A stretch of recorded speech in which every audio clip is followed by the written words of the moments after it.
There have been examples in the last 20 years of attacks in New York, in London, in Madrid, in so many different parts of the world, which have been blamed provably on Pakistani terrorists or terrorists trained in Pakistan and brought to these countries. We have been trying to develop our technology, our tech stack, so that we can enter the 21st century as a proud and confident leading country in the world.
धन्यवाद आपका अध्यक्ष श्री जीतू भाई भक्ता, महिला मंडल के अध्यक्ष और आज की परफॉर्मेंस के स्टार भद्रिका बहन पटेल, यहाँ के सारे उपस्थित दोस्तों,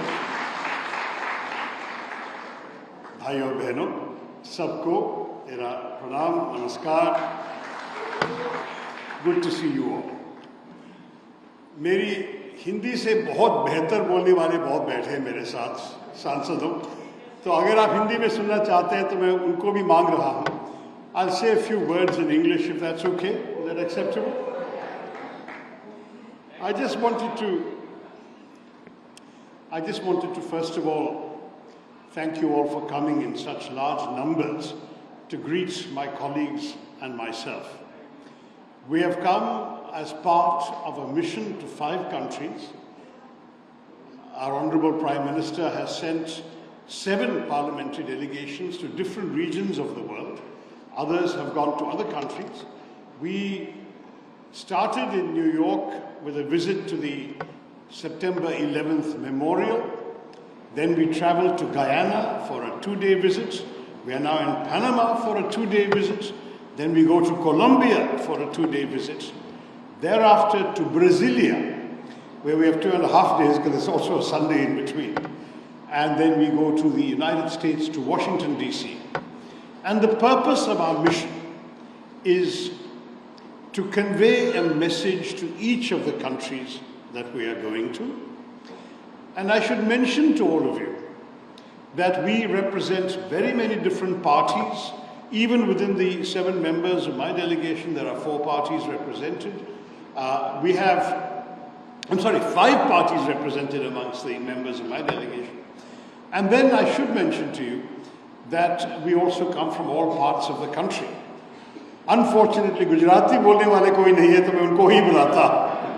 लेकिन I do want to say to you nonetheless that we are all here from different backgrounds, different states, different political parties, but united in the same message. And that is the message. And that is a message on behalf of the people of India to all of you living here in Panama, that we will not accept anymore the constant outrages of terrorism inflicted upon our people. We have suffered attack after attack for almost 4 decades now.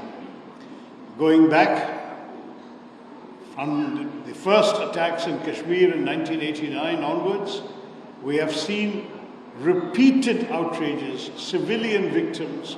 Most of you will remember the horrors of Mumbai in 2008, what we call 26/11 because it happened on 26 November, but went on for 3 days, in which 170 people were killed.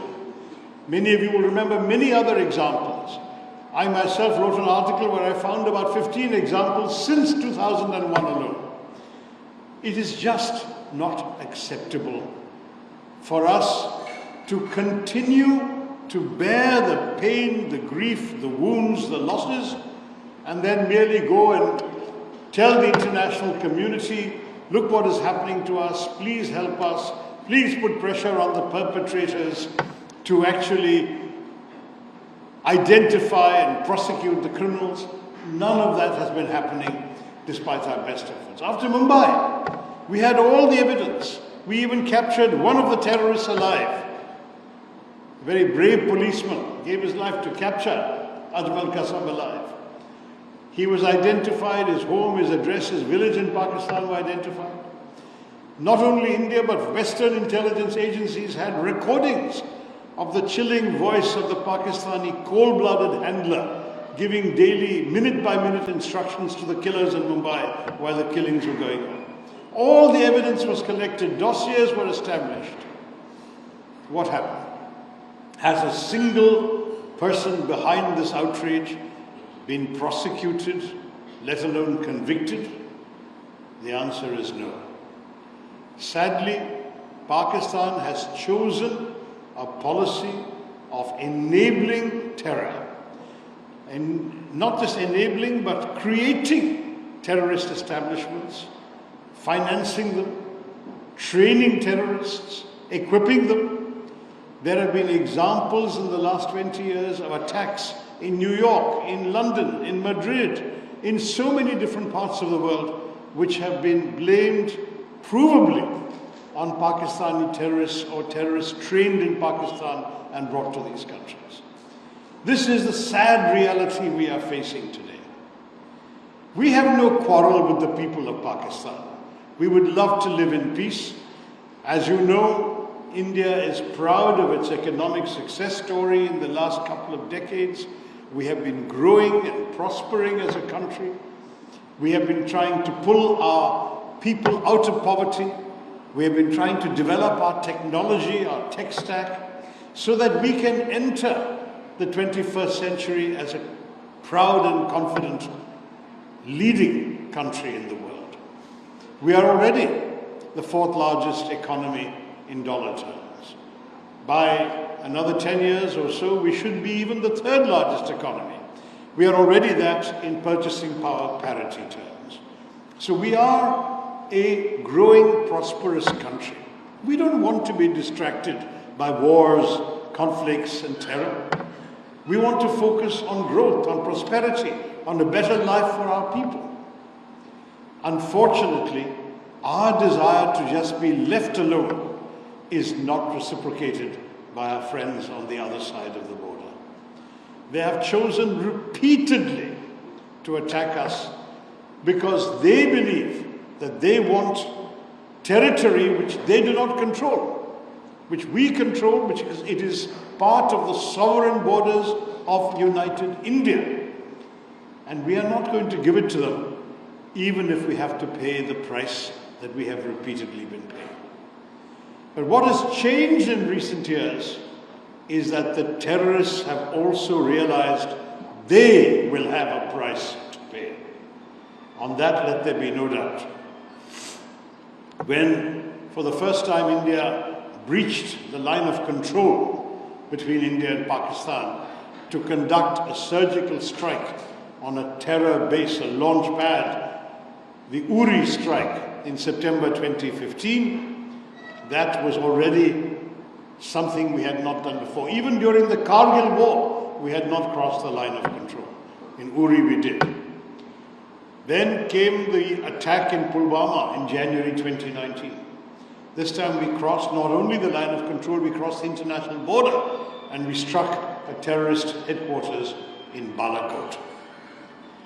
This time we have gone beyond both of those.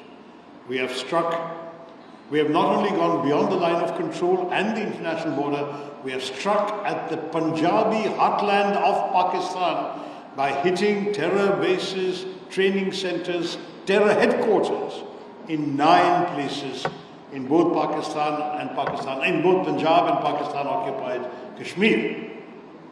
And let me say to you, this is going to be the new normal. Our Prime Minister has made it very clear.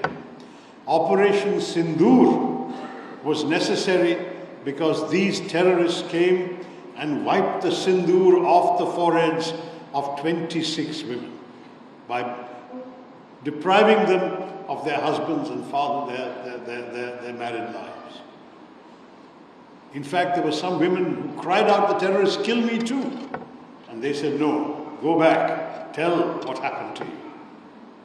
We heard their cries, and India decided that the color of the sindoor, that vermilion color on the forehead of our women, will also match the color of the blood of the killers, the perpetrators, the attackers.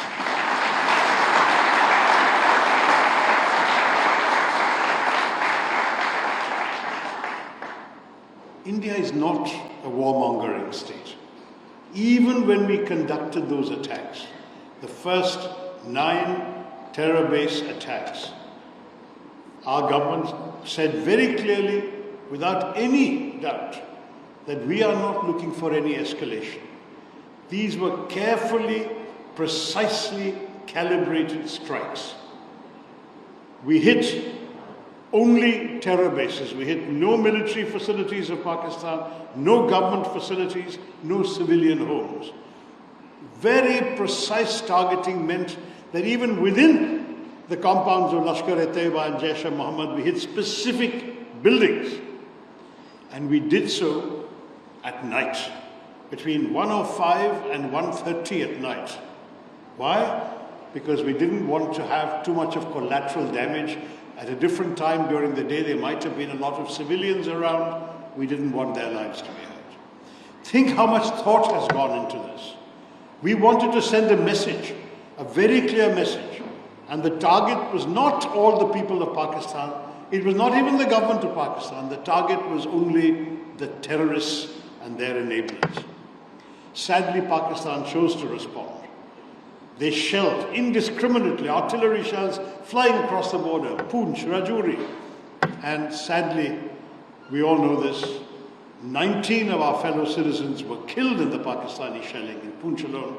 59 were hospitalized with grievous injuries. Where did the shells hit? When we attacked terror bases. When they attacked the Gurdwara, they attacked the nuns' convent, the Carmelites of Mother Mary. They attacked civilian homes. They attacked civilian vehicles. That is the way, the difference between how we behaved and how our neighbors chose to respond. What did we do next? We said, if you hit us, we will hit you back, and we will hit you back harder. And we did. They sent us drones, missiles. Our air defenses blocked them, and we hit very precisely 11 military targets on the night of the 9th and 10th of May. You can see satellite pictures.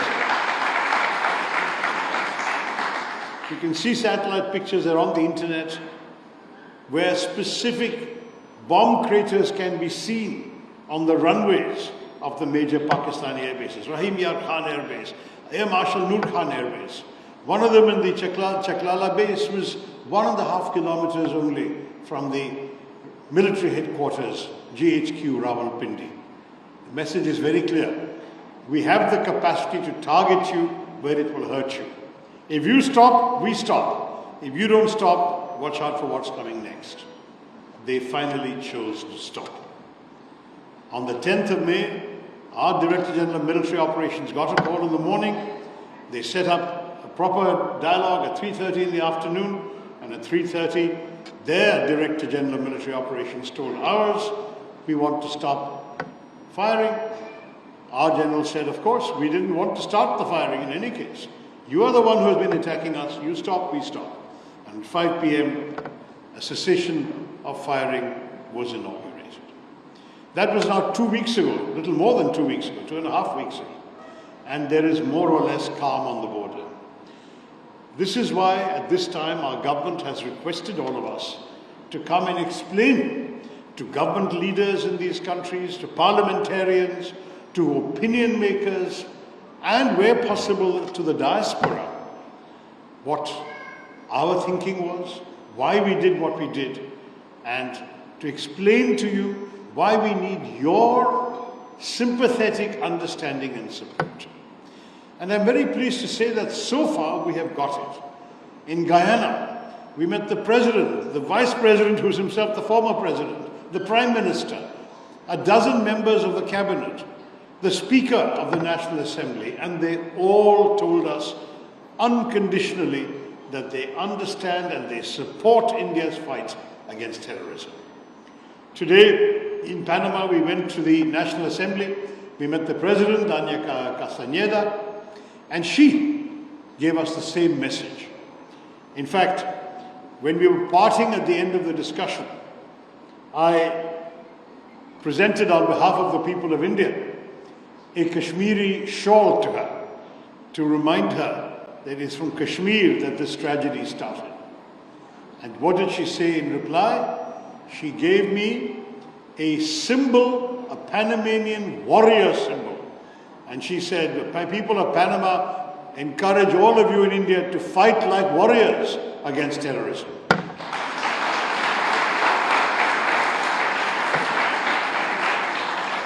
That is what we are doing. That is what we are going to continue to do. And let me say to you all, we know the buildings we've destroyed can be rebuilt. We know that terrorism does not disappear with one night of strikes. We know there is an entire enabling ecosystem in Pakistan to create this terror infrastructure, to train, arm, guide, equip, and direct these people to come and do terror. It is they who must change. We have seen even the United Nations Security Council said that it is not enough to bring the terrorists to justice, but those who finance them, those who direct them, must also be made accountable. We all know who those are.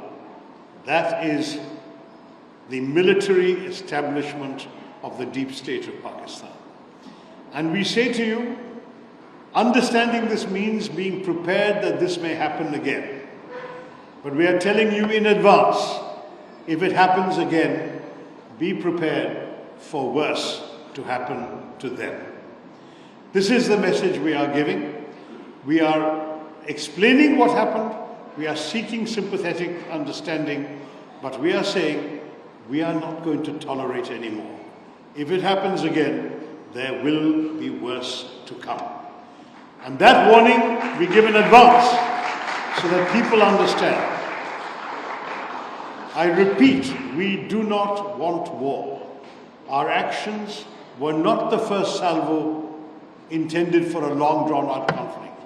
We just want to be left alone. We want to grow, develop, look after the well-being of our people. We are saying to Pakistan and to the people who run that country, you leave us alone, we'll leave you alone. But you strike us, be prepared that we will strike back. That is the message. With those words, I want to thank you all once again, the people of Panama, for having come here. It is such a matter of pride for us to know that the Indian community has been in this country for so long, has done so well, has thrived in so many different ways, across many sectors of the Panamanian economy. And it gives me so much a pleasure that today you invited us to this beautiful temple you have built here. All of us, and by the way, we represent 3 different religions in our group, but we all came to the temple and we were happy to receive the blessings of the Lord.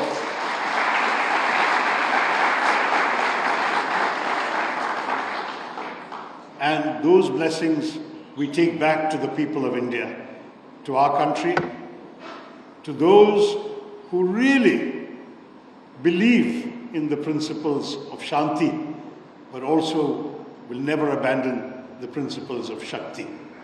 We will stay strong. Stay with us. God bless you all. Jai Hind.